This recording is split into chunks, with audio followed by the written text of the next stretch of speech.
Mission चढ़ती कला। और मैं भारत के हर नागरिक को, उद्योगपति को, चैरिटेबल ट्रस्टों को, कलाकारों को, पूरी दुनिया में बसते पंजाबियों को, बहन भाइयों को दिल से अपील करता हूँ, आओ पंजाब को दोबारा अपने पांव पे खड़े करने का टाइम आ गया है। पुनर्वास में और रिस्ट्रक्चर में पंजाब का साथ दीजिए। मैं वचन देता हूँ, जो भी आप मेहनत की कमाई से 1 रुपया भी अगर निकालोगे तो 1.25 रुपया बना के हम पारदर्शिता और ईमानदारी से इस्तेमाल करेंगे। और जानकारी चाहिए तो rangla.punjab.gov.in ये वेबसाइट पे जा सकते हैं, सब कुछ डिटेल मिल जाएगा। आओ मिलकर हाथ से हाथ जोड़ के एक ऐसा पुण्य इसमें योगदान डालें और बता दें दुनिया को कि पंजाब किसी भी संकट के सामने हारता नहीं है। दर्शकों नमस्कार, मेरा नाम है मनीष कुमार सिंह और आप देख रहे हैं 4PM। दर्शकों, वोट चोरी के मुद्दे पर चुनाव आयोग की मुसीबतें अब डबल होने वाली। जी हां दोस्तों, इसका कारण है कि राहुल गांधी के वोट चोरी के आरोपों के बाद अब महाराष्ट्र से बड़े नेता, दिग्गज नेता, सियासी चाणक्य कहे जाने वाले शरद पवार भी अब राहुल गांधी के साथ आकर खड़े हो गए। लंबे समय से वोट चोरी के आरोप को लेकर के राहुल गांधी लड़ाई लड़ रहे थे और अब शरद पवार ने अपनी चुप्पी तोड़ी है। शरद पवार ने एक बड़ा बयान दिया है और इस बयान को बताने से पहले आपको इतना जरूर बता दो दोस्तों कि ये बयान ना ही बीजेपी के नेताओं को अच्छा लगेगा और ना ही चुनाव आयोग को, क्योंकि अब आगे जो शरद पवार करने वाले हैं उससे चुनाव आयोग की तबीयत जो है वो थोड़ी गड़बड़ा सकती है। आखिर ये पूरी खबर क्या है, राहुल गांधी के साथ किस तरीके से शरद पवार आके खड़े हो गए हैं और सपोर्ट में क्या कुछ कहा है, वो सब कुछ पहले मैं आपको एक एक करके बताता हूं, क्योंकि लगातार राहुल गांधी के वोट चोरी के आरोपों में केंद्र में हमेशा जो रहा है वो महाराष्ट्र रहा और महाराष्ट्र की जो चुनाव हुए थे वो रहा है। कांग्रेस के नेता राहुल गांधी मोदी सरकार और चुनाव आयोग पर लगातार वोट चोरी के आरोप लगा रहे हैं।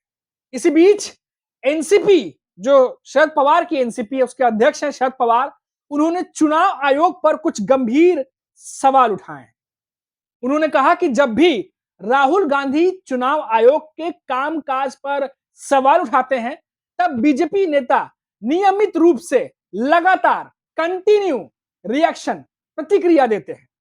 इससे चुनाव आयोग के प्रति अविश्वास बढ़ता है। जी हां दोस्तों, बड़ा सवाल कि जब जब चुनाव आयोग से सवाल किए जाते हैं तब तब बीजेपी के नेता बीच में कूदकर जवाब देते हैं। इससे चुनाव आयोग के खिलाफ अविश्वास बढ़ता है।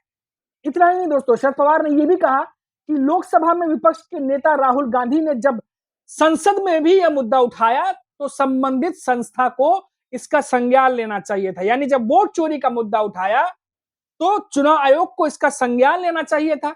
लेकिन हो क्या रहा है, जब वो चुनाव आयोग पर सवाल उठाते हैं तो उसकी आलोचना करते हैं तो चुनाव आयोग जवाब नहीं देता, बल्कि बीजेपी के नेता प्रतिक्रिया देते हैं। जैसे चुनाव आयोग से सवाल करने के बाद बीजेपी के नेता उसके एडवोकेट बन जाते हैं एक तरीके से। पूर्व केंद्रीय मंत्री शरद पवार ने चुनाव आयोग के बजाय मुख्यमंत्री तथा अन्य नेता इस मुद्दों पर प्रतिक्रिया दे रहे हैं लगातार। ऐसा करके वास्तव में चुनाव आयोग के प्रति अविश्वास बढ़ रहे हैं, जो अच्छा नहीं है, ये बात शरद पवार ने कहा है। तो दोस्तों, यहां पर ध्यान देने वाली बात यह है कि जो वकील बन जाते हैं बीजेपी के नेता, कि चुनाव आयोग पे सवाल दागे जा रहे हैं, चुनाव आयोग पे बातें कही जा रही हैं और यहाँ बीजेपी के नेता जो है उनका बचाव पक्ष करने के लिए सामने उतर जाते हैं। इसी बात को लेकर मोटा मोटा शरद पवार ने बीजेपी और चुनाव आयोग पर निशाना साधा है।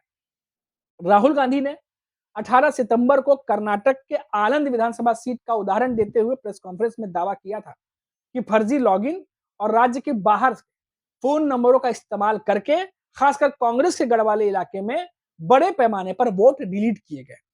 आनंद विधानसभा क्षेत्र में 6018 वोटरों के नाम काट दिए गए। हालांकि चुनाव आयोग ने इसे राहुल गांधी जो है उनके आरोपों को खारिज किया। साथ ही बीजेपी ने राहुल गांधी को घेरने की कोशिश की और बीजेपी के राष्ट्रीय महासचिव तरुण, उन्होंने तो कहा कि विदेशी टूर के तहत भारत में भारतीयता और लोकतांत्रिक संस्थानों को बदनाम करने के लिए कांग्रेस जो है, राहुल गांधी जो है वो लोग काम कर रहे हैं, इस तरह के अभियान चलाए जा रहे हैं। ये सब बातें भी कही और झूठे ये वादे, ये सब तमाम बातें कही गई। अब दोस्तों, यहां पर जो सबसे बड़ा सवाल उठता है वो ये उठता है, सीधा और सिंपल से समझने वाली चीज है, बहुत ज्यादा इसमें दिमाग लगाने वाली बात है ही नहीं। जब राहुल गांधी किसी भी विधानसभा क्षेत्र से 4-5 रिसर्च करके कोई चीजें अगर लेकर के आ रहे हैं, कोई डेटा लेकर के आ रहे हैं, तो उसका काउंटर करने के लिए, उसका जवाब देने के लिए चुनाव आयोग के पास बहुत सारे रास्ते हैं। अगर उन्होंने अपना काम निष्पक्ष तरीके से किया है, अगर उन्होंने अपना काम ईमानदारी से किया है, तो राहुल गांधी के हर आरोप का जवाब देने के लिए उनके पास पुख्ता सबूत होंगे, पुख्ता जवाब होंगे। हर एक सवाल का जवाब वो निष्पक्षता से दे सकते हैं। और दोस्तों देखिए, कोई भी सवाल हो, कोई भी सवाल, अगर उसका जवाब प्रूफ के साथ, अगर आपने अच्छे से काम किया, आप पूरे कॉन्फिडेंट है उसको लेकर के, तो आप जब जवाब देंगे, तो जनता किसी के पक्ष में नहीं है।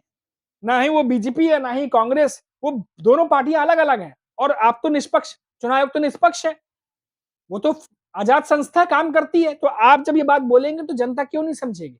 लेकिन यहां पर हो उल्टा रहा है। शरद पवार उसी तरफ इशारा कर रहे हैं कि राहुल गांधी एक तरफ जहां ये बात कहते हैं कि ये विधानसभा क्षेत्र पे गड़बड़ी हुई है, ये गड़बड़ियां हुई हैं, यहाँ नाम काटे गए हैं, यहाँ इन चीजों का इस्तेमाल हुआ है, तो चुप्पी जो है वो जो चुनाव आयोग है उसके चेहरे पर आ जाती है, मुंह पर आ जाती है, और कहीं ना कहीं बैकफुट पर चले जाते हैं। और फिर बीच में बीजेपी के नेता आकर के बयान देना शुरू करते हैं, और फिर वो जो मुद्दे रहते हैं फिर मुद्दे नहीं रह जाते, वो फिर घूम के कहीं और चले जाते हैं। और यही बात शरद पवार कह रहे हैं कि वोट चोरी को लेकर के राहुल गांधी के आरोपों पर जो शरद पवार का ये बड़ा बयान आया है कि संज्ञान चुनाव आयोग को लेना चाहिए, कि भाई हाँ, अगर आपके पास कुछ है तो दिखाइए, हम संज्ञान लेते हैं, हम जांच बैठाते हैं और आपको निष्पक्षता से आपको जवाब देते हैं। आप देखिए, आपको हम ऐसा जवाब देंगे कि आप भी संतुष्ट हो जाएंगे। लेकिन नहीं हो रहा ऐसा। फिर क्यों बचने की कोशिश कर रहा है चुनाव आयोग? सबसे बड़ा सवाल ये है। बातों से तो वो कहते हैं कि हमने कोई गड़बड़ी नहीं की है, सब झूठे हैं, तमाम बातें जो है वो झूठी हैं। आप इसी बात को प्रेस कॉन्फ्रेंस करके कह देते। प्रेस कॉन्फ्रेंस से याद आया, पिछली बार की तरह नहीं, कुछ अच्छी प्रेस कॉन्फ्रेंस, ढंग की प्रेस कॉन्फ्रेंस, जैसा लगे कि कोई चुनाव आयोग का अधिकारी या चुनाव आयोग प्रेस कॉन्फ्रेंस कर रहा है, ना कि कोई नेता या प्रवक्ता, जहां सिर्फ बड़ी-बड़ी बातें, डायलॉग्स, बड़ी-बड़ी लाइनें बोली जा रही हैं, जैसे कोई चुनावी सभा में कोई नेता संबोधन कर रहा है। तो ऐसी प्रेस कॉन्फ्रेंस ना हो। आप एक संस्था हैं, लोकतंत्र में चुनाव करने की बड़ी जिम्मेदारी है आपके कंधों पर, तो आपके एक-एक शब्द पर वजन होना चाहिए। एक-एक लाइन पर डेटा और आंकड़े होने चाहिए, प्रूफ होने चाहिए, सबूत होने चाहिए। सिर्फ बैठ करके कोट टाई पहन करके और प्रेस कॉन्फ्रेंस में अच्छी-अच्छी बातें बोल देना, उससे पीछा नहीं छूटेगा। और इसीलिए राहुल गांधी ने कहा था कि अभी तो एटम बम फोड़ा है, अभी हाइड्रोजन बम आना बाकी है।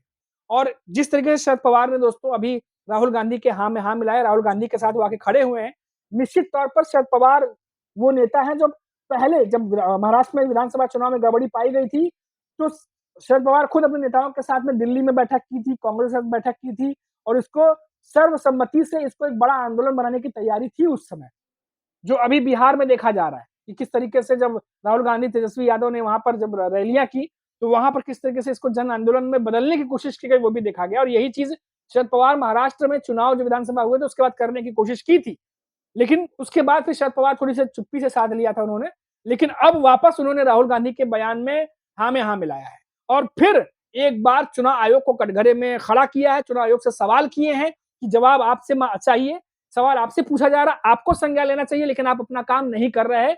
बीजेपी के नेताओं को भी कहा कि आप बीच में आते हैं और आप जो है उस पर बयानबाजी करते हैं, जो बिल्कुल भी सही नहीं है, और इससे चुनाव आयोग के खिलाफ जो विश्वास है वो कम होगा, अविश्वास जो है वो और भी ज्यादा बढ़ेगा। तो चुनाव आयोग को अपना काम करने दीजिए, राहुल गांधी जो सवाल कर रहे हैं उसका जवाब देने दीजिए निष्पक्षता से, क्योंकि आने वाले समय में भी चुनाव है, और ऐसे में चुनाव आयोग अगर इसी तरीके से सवालों के घेरे में घिरा रहा, तो फिर आने वाले चुनाव को लेकर भी सवाल समाप्त नहीं होंगे। ये एक बड़ा सवाल हमारे सामने, आपके सामने, सबके सामने खड़ा है। तो फिलहाल महाराष्ट्र से लगातार आवाजें उठनी शुरू हो गई हैं। राहुल गांधी ने वोट चोरी का मुद्दा जब उठाया, अभी 2 दिन प्रेस कॉन्फ्रेंस की, तो उसके बाद महाराष्ट्र के सीएम देवेंद्र फडणवीस का इस्तीफा मांगने की आवाजें उठने लगी, और महाराष्ट्र में भी इसको लेकर के अब तीव्र होता जा रहा है जो बयान है, जो पार्टियों के जो रवैये हैं वो अब तीव्र होता जा रहा है महाविकास अघाड़ी का। अब देखना होगा कि ये जो हाइड्रोजन बम की बात हो रही है, क्या राहुल गांधी अभी जब आगे आने वाले दिनों में प्रेस कॉन्फ्रेंस करेंगे, इसको लेकर कुछ और बातें अगर रखते हैं, खासतौर से महाराष्ट्र की राजनीति को लेकर के, विधानसभा चुनाव को लेकर के, इसमें कोई दो राय नहीं है कि महाराष्ट्र की सियासत में भूचाल आना तय है। अभी के लिए इतना ही। आप देखते रहिए 4 PM। नमस्कार।